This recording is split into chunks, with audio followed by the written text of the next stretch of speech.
This property was fully rented out and the city condemned it. And now they're trying to force me to tear it down. And I'm fighting back. Now, in my 15 years as a real estate investor and now over 150 rental units owned, I have never had to get legal involved to protect my property like this. So today I'm going to show you what's going on with this property. I'm going to show you how I'm protecting myself and how you should protect yourself to prevent this from ever happening. And by the way, this is an ongoing legal dispute. So by the time my attorney sees this, I might have to take the property down, but you really had to see what's going on here. So I'm going to start at the top. And I have some notes here, but the first thing that happened is that this place was fully rented. I get a condemnation notice. And they're saying basically that the property has structural damage and that it's not livable. And I'm like, well, it is livable because there are people living in there. Now, I am not a slumlord, done a lot of content about what is the difference between being a slumlord and being a smart investor. Of course, you can't make every property a gold-plated property. But you have to make sure that you've covered safety and liability. So structural damage definitely is under the safety and liability problems. If there's structural issues in your house, you need to take care of those. Okay, but basically, there were a couple of pictures, which I'm not going to show you. Like I said, this is an ongoing legal dispute, but you'll know this is a true story because I'm not even editing this video, so I couldn't make this crap up. Couple of pictures of the outside of the property. Okay, this is a duplex that is in pretty good shape. I mean, it's a B-class property, maybe even a high C-class property. However, there are no signs of structural damage.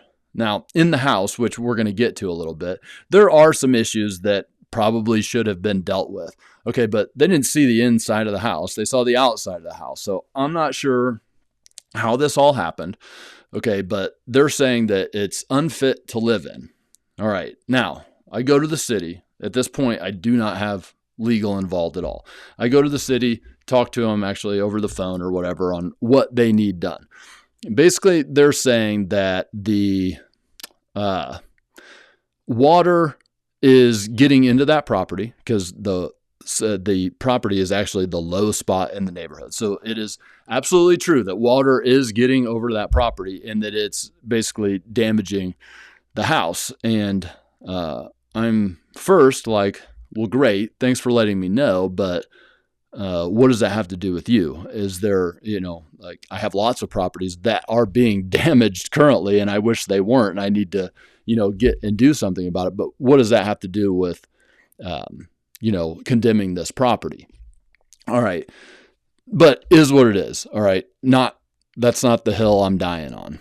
And so I say, well, what do you need me to do to make you feel good about the property? And basically, I had to get an engineer involved. They needed an engineer's letter, get the engineer involved, and we're going to get a little bit further into the engineering stuff here in a little bit. But getting the engineer involved is a whole different topic. Okay, but an engineer is basically going to try to make you bring the property up to code. All right, but that's not why you hire an engineer. Okay, if I was just going to bring everything to code and build new, well, I can do that. I have code books. I can look. What an engineer is hopefully doing for you is thinking outside of the box and making a plan for you that you can implement that is within reason and still meets the necessities of safety for a building. Okay, so that's a whole different conversation, a whole different battle that you might have to go through is getting the engineer closer to a plan that fits for you versus, just reading out of the code book. Because obviously if you're going to do that and you're willing to spend hundreds of thousands of dollars, great. Yeah. Just tear the building down and build a new one according to code and you got it. Okay. So we go through a plan and even after a battle, that plan ends up being me having to bring in a ton of dirt to the property. Okay. But that causes a problem. So let me give you a little drawing here. Okay, here's the property. Let's just say this little duplex, 2 doors. Okay, and now I have the ground which is low. I'm basically in a pit here in comparison to the rest of the city. Okay, so what we have to do is bring in a bunch of dirt. Okay, they make me bring in a bunch of dirt so that now the water that comes can, come off the roof, hit here, and go away. It can all flow away. All right, the first deal of, stopping water intrusion is grading. That's your easiest route. All right, so basically in structural work, there's 3 different things that you're going to do here. And one is stop the bleeding. So that's what we're talking about, is stopping the bleeding, getting the water to go away from the house so the property is not sinking any further. 2 is to actually fix the structure. Okay, but we're not even to that point yet. Okay, we're only to the water. Okay, so we have to bring in all this dirt, but there's a big problem with bringing in all of this dirt. Now that we've brought in the dirt, the picture here is not exact, but you see that this dirt is now higher than the doors. In this picture, it's overemphasized, but we brought in dirt. Now the dirt is too high and it's actually covering the crawl space vents. All right, so now air can't circulate properly in the crawl space. And so that does cause issues. You're going to have moisture buildup and mold and all that kind of stuff. So now we have to bring in power vents. We have to cut holes in and bring in power fans to keep the air circulating. All right, so that's all what we're doing with the water issues, which, by the way, the water issues are because it's the low spot in the neighborhood, but more importantly, it's probably because the stormwater drainage is not working properly, which I push on a little bit, but like I even have a picture and a video, which I'm not going to put on here because it would out where this is happening at, but of when it rains hard, you can actually see the water bubbling up out of the sewer, the stormwater drainage systems, manhole, middle of the road, water is just spraying out of it and it's going right towards my property. Okay, so that's why the property is sinking. All right, so that's what we got. I go and do this. Spent a lot of money, brought in a lot of dirt, all the stuff, and the power vents. And I didn't even tell you about the best part is I had to open up the floors in this place and I had to bring in a bunch of gravel. So I bring in like tons of gravel, and the only way to get the gravel in there is, so you put plastic down, and then on top of that, you put in gravel. So if water does get in there, it's able to go, and there's like, we have sump pumps down there to get the water out. That's basically what's going on is we had to regrade the ground underneath the plastic that we put down, and then we had to put rock over the top of that, and we had to basically grade it underneath the property to where it could go towards sump pumps and then shoot out the back of the house where, the stormwater was supposed to go. And that cost a lot of money, guys. It's not like we could get machinery in there. We had to pull up some pieces of the plywood floor, and then we had to get manpower in there to do all of this work. And so you can imagine how much that cost. All right, but I get all that done. According to the engineer's specs, the engineer passes it, says that's good to go. And I tell the city, all right, we did it. Good. Can I move people back in here? Can you take the condemnation off? And they're like, well, no, now we have to go look at the structure. Okay, so that's number 2 here is the actual structure. I'm awesome at this iPad, Okay, we're on to structure now. We've dealt with the bleeding, stopped the bleeding. Now we're on to the structure, and the city is saying the structure is not fit now. This water has made things sink, and we think that there's a structural problem now. Okay, here is where it gets really interesting, and this is actually where I had to get legal involved. They're saying that the only way they can assess the structure is that I have to take off all the drywall. Okay. Well, obviously there's a cost with taking on the drywall and then putting on new drywall, but there's more here. Okay. And, I don't want to insinuate anything. Okay. But maybe I do on accident. If you take the drywall off, now everything that is exposed is now subject to new codes. All right. So there's grandfathering that happens in all properties, when you're going through inspections and such. Grandfathering where, like, okay, this thing, when it was built to code, whatever, the code in the 1990s. It was built like that. And since you're not doing anything with it, you can just leave it like that. We'll grandfather it in. Obviously, if there was actual safety concerns, like it was built in the 1920s and it was knob and tube and it was exposed wire, like you're not going to leave that. And you don't want to leave that because what makes a slumlord is not covering safety and liability things. Okay, so the taking off of the drywall means that everything inside of those walls, the electrical, the plumbing, mechanical, probably the lowered standards of insulation, all of that is now going to have to be brought up. I mean, thousands of dollars. Okay, but there's a bigger thing. They literally said in the email that, oh, yeah, and by the way, if the renovation is more than 50% of the building's value, you're going to have to tear it down. That's the rule. That's the rule on the property that I own will have to be torn down if I have to spend too much money on it. Thanks. But anyway, so I ask, well, how much do you value this duplex at?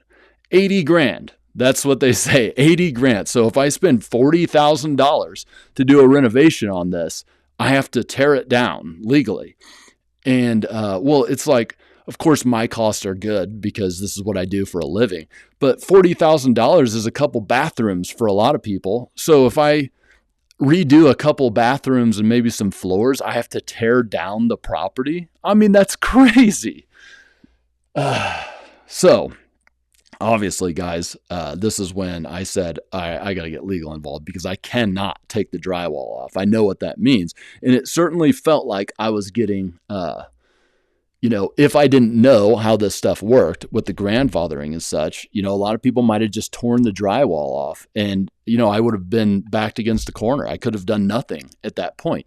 Okay. That would have been terrible. Okay. So anyway, this is when I decided that I need to push back. And, a lot of you might think, when, on like city stuff, a lot of people get mad about, like, oh, I failed this inspection or whatever. And a lot of people try to fight on everyone. And it's like, it's not worth it. Just do the thing and let's move on.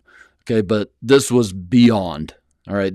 We're talking about hundreds of thousands of dollars potentially on the line here. So this was the time that we had to get legal involved to say, no, we're not going to do this. And basically, like after the back and forth or whatever, we figured that, I'm going to bring in a structural engineer and what they say goes. All right. So here we go with the structural engineer, a fight of its own here, but a fight that I was much more willing to have because these are people that, I work with at least. I know they have their liability that they need to protect, but at least we can have a conversation and work with each other, which is what I want to do in this scenario. And the engineer comes in, they look at the floor system, and they want us to put in a beam underneath, after we have all this rock in. So at least we're on dry, nice land to work in. You got to put in a beam across the center, and then we're going to sister some of the joists, redo some of the joists, whatever. It's like, $10,000 worth of work for us. And I don't remember the exact amount, just in case, the whole half the amount thing. But anyway, I had to put in a beam, sister up some joists, and they write me a letter basically saying, this is what we asked them to do. They did it all. And they had the subfloor open. We're waiting to close it up so we could see it. And that's where it's at. And, so you'd think we'd be all good. And, currently I am battling again because the inspection that happens says, hey, these floors are, not level. and we're going to need you to do X, Y, and Z. And I'm like, what? The engineer said they were good. Okay, so this is going back here. We have the bleeding, we have the structure, and then 3 is it ugly? Basically, cosmetic. All right, so here's the deal. It is not 100% level, but I don't give a damn. Okay. I have lots of houses where the floors aren't perfectly level because, it rains and things happen. Like some of the properties that I buy don't have perfectly level floors. But that's just a cosmetic issue as long as the structure has been handled. And the structure has been handled literally from a licensed structural engineer who says, do this. I did this. They signed a letter saying it's good. They're not going to sign a letter if they don't feel like it's good. Trust me. Okay. Sometimes you wish they would, but they will not unless it's 100% good. And so now it's only a cosmetic issue. Their floors are a little bit unlevel. Listen, it was rented the day it got condemned. It's in way better condition now. It had seen better days, okay, but now it is in better condition than it's ever been since the day I bought it. And, I don't care to fix some unlevel floors because it's still going to rent. It's going to rent at the price point that place needs to rent for me to make things work, all right? And so that's the current battle that we're in. I think that it's coming to an end because, basically it's like a structural engineer has a letter that says it's good. It's good. Let's go. Like, can I start putting floors back together and such? So I think we're at the end here. Like I said, I might have to take this video down if my attorney thinks that I should. And here's the thing that I think you really need to take from this. Guys, as investors, maybe this is everywhere, but maybe this is just my belief system. But you are not the damsel in distress, okay? Nobody is coming to save you except for you. And you got to get educated. You have to gain the skills. Education, knowledge, times, experience, actually utilizing that knowledge is what equals skills. And skills is going to carry you through this, but you got to be able to see around these corners. This is a perfect example of if I could not see around that corner about what would happen if I took that drywall off, guys, I'd be building a new duplex right now. But instead, probably going to be in a good position. It's not over till the fat lady sings, but I'm not going down without a fight. So I imagine that we'll be in a okay spot here, but you got to gain the skills. Engineer's not coming to save the day for me. The city's not coming to save the day for me. I'm coming to save the day for myself. And that's what I want for you guys as well. Guys, I have a school community for free for now where I'll help you through all these things. And also I made a whole video about how you can start and operate a one-man real estate enterprise, a one-man house flipping business where you own rentals. Go watch that video. Thanks for hanging out. See you guys later.